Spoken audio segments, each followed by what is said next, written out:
You will flow with the wind.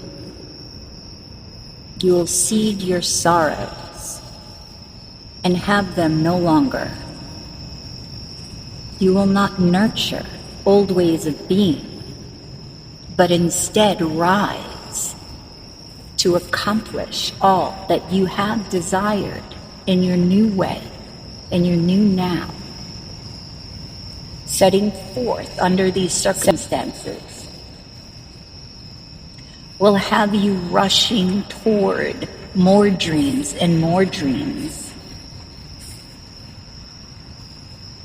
Assume a pace that will give you time to alter new ideas and provide them with the nourishment needed to exemplify your soul within them.